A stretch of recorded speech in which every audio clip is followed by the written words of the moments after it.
Hello, Dr. Jaki Nayak. My name is Mahind Kumar, and I am by qualification MBA and work for Thomas Cook at Fort. My question is regarding non-vegetarian foods. It is allowed in Islam. Animals are living beings.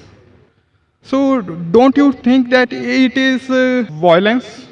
And my second question is that is it compulsory in Islam to have non-veg food, and can a pure vegetarian person can follow Islam? Mr. Mahesh Kumar has asked a very good question. He said that in Islam you all have non-veg food, you all kill animals.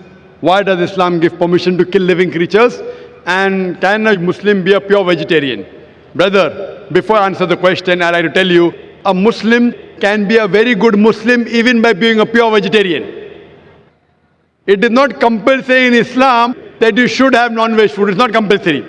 But since Allah says in the Quran and gives permission for a person to have non-veg food, in Surah Ma'idah chapter number 5 verse number 1 it says that eat of the four-footed animals which have been made lawful for you.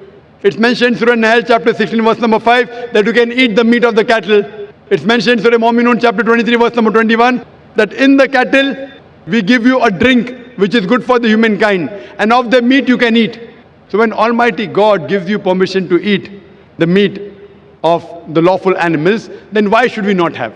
Now coming to the logical reason why Islam permits you to have non-veg food. If we analyze non-veg food, it's rich in protein. The human body, it requires 23 amino acids, out of which 8 are not made in the human body. It should be given by external diet, which are known as essential amino acids. Now these all 8 essential amino acids are present in no kind of vegetable food together. It's only present in flesh food. So the non-veg flesh food is more nutritious as compared to vegetables. Furthermore, if you analyze, if you see the set of teeth of the herbivorous animals, the cow, the goat, the sheep, they have got flat set of teeth. They only have vegetables, they don't have flesh food. If we analyze the set of teeth of the carnivorous animals, the tiger, the leopard, the lion, they have got pointed set of teeth. They have canine set of teeth. They only have flesh, they don't touch vegetables. If you analyze the set of teeth of the human beings, if you go in the mirror and see, we human beings, we have got flat teeth as well as pointed teeth. If Almighty God wanted us to have only vegetables, why did He give us this canine teeth? Why did He give us this pointed teeth? For what? But naturally to have non-veg food, to have the flesh food. Furthermore, if we analyze the digestive system of the human being, if you compare it to the herbivorous animals, cow, goat, sheep, they can only digest vegetables. The digestive system of the carnivorous animals, tiger, leopard, lion, they can only digest flesh food, they cannot digest vegetables. The digestive system of the human beings can digest both.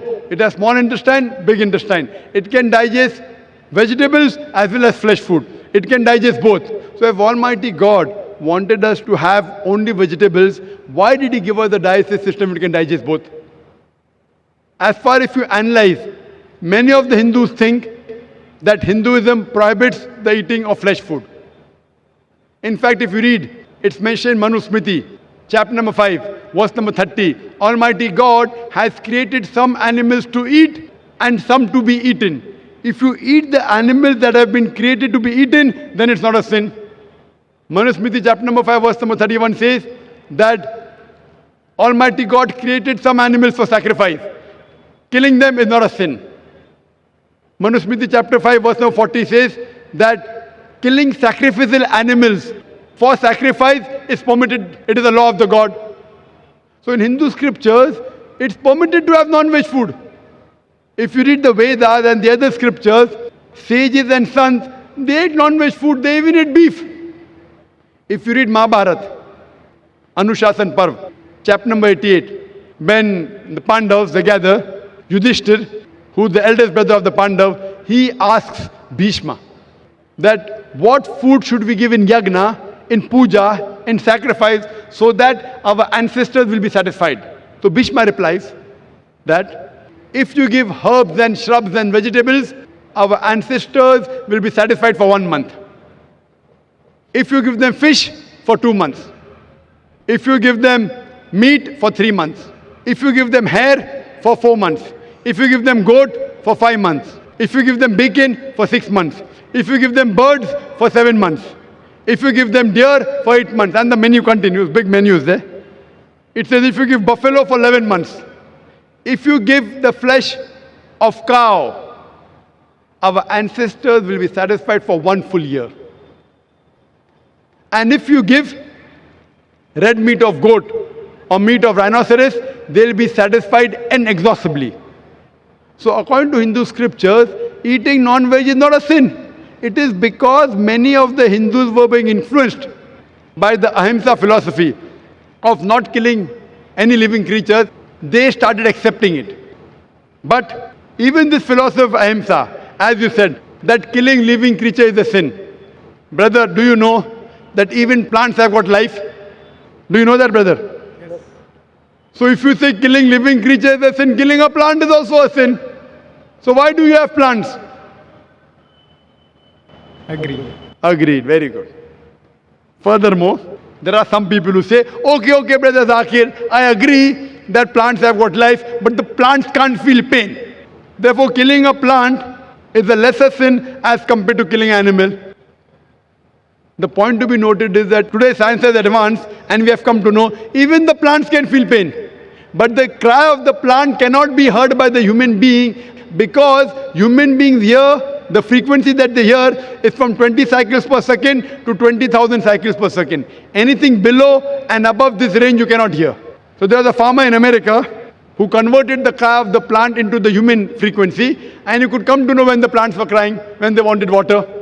There's another person who came and argued with me and told me, Brother Zakir, I agree with you that plants have got life, plants can feel pain, but the plants have got about 2 senses less as compared to the animals. Therefore, killing a plant is a lesser sin as compared to killing an animal.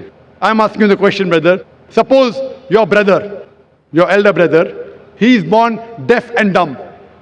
After he grows up, and someone comes and kills him. So will you go and tell the judge, me Lord, give the murderer less punishment because my brother had 2 senses less. He could not hear, he could not speak.